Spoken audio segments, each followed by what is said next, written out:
Hi, Mr. Sofkins and classmates. Today, Manoella, Ajcet, and Francisco Licona, we're working for a discovery project for our English class, where they gave us a specific topic or any topic that we can choose of any specific area. So we are interested about GM crops. Today, I am with Mr. Nunez, which is a expert in this area. Hi, Mr. Nunez. So we have heard that you work with someone accomplished with Monsanto's in the production of GM crops. What is a GM crop? Well, thank you, first of all, to invite me to this interview.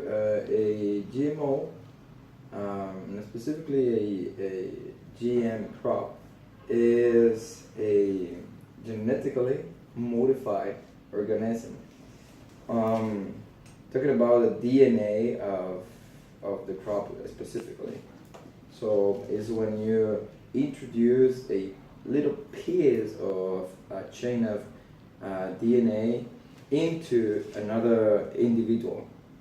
So you doing this, you are modifying not the entire DNA, but just a little piece, a little part of the DNA. So, Oh, it's very interesting. There is a specific way, or how can we get a GM crop? well, you can do that by selection. I mean, naturally, just selecting individuals that reflect or project a characteristic that you are looking for. The other way is doing this on a lab, and there are many ways to do it, or ways to do it in a lab.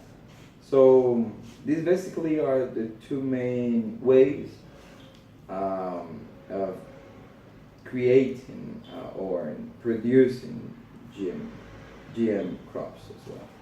All right. With these two specific ways to create a GM crop, can you tell us what is the cost or how much is the price for get a GM crop? Because we have heard that they are like a little bit expensive. What can you tell us about? I don't have the real numbers because of the rise of the companies that are producing that, but you can spend, or you can use billions of dollars producing these GMOs. Oh, I heard that it's much expensive, right? It's completely expensive. This is why seeds that have these that are genetically modified are expensive than the rest of seeds because of the technology that they have inside. All right. Talking about the species or what kind of species can be it can be modified. So here in Zamorano, most of the people talk about corn GM crop. Can you tell us what crops or how many kind of species can we genetically modify? Well, reducing your question, we're gonna talk just about plants. Okay, plants. Man, you can do whatever plant you want. You can modify it.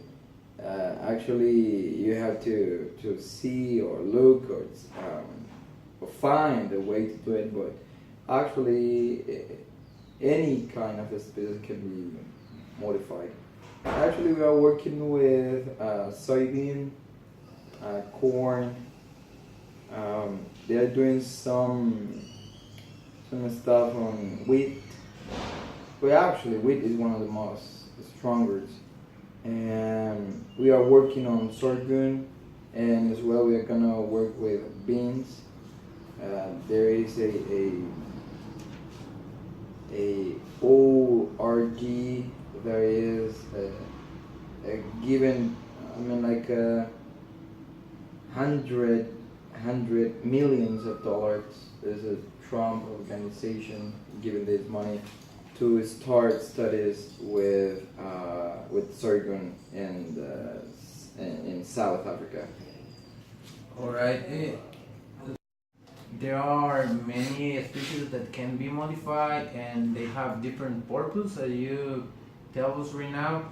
So, in your own experience, which is the crop that is more genetically modified here in Zamorano and around the world, and why? Well, worldwide, because of the quantity of production is corn. Corn is a principal cereal produced in the world. So this is one of the largest genetically modified crop that we have. Then is the soybean, wheat as well. As Mr. Nunez said, the principal genetically modified crop is the corn. And to continue with the interview, we already investigated in different websites that GM crops are recognized because of its high production.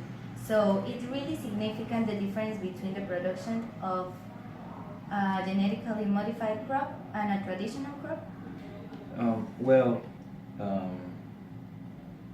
First, then answer your question. We have to know that there is a world of traditional crops, and there is a world for GMOs, and there is other world for hybrids. For example, you can have the same hybrid here in Honduras and in Mexico, for example, but the one who is in Honduras has been modified, and the other one that is in Mexico, they are the same, but not genetically modified.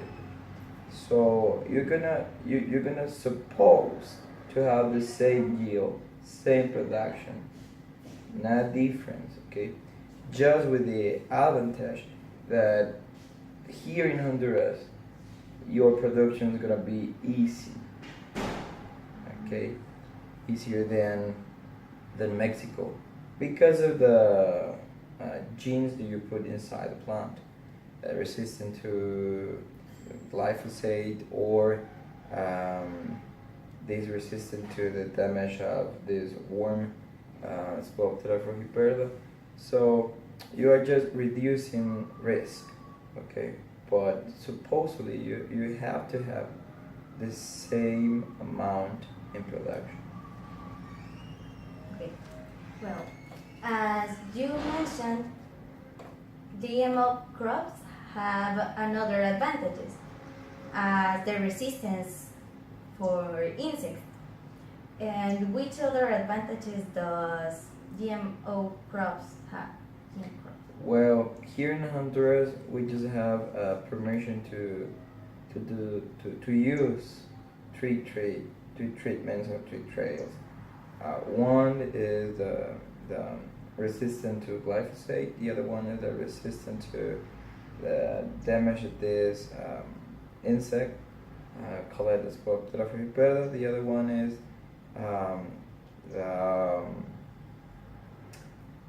the resistance of the damage of a little insect that we call diabrotica.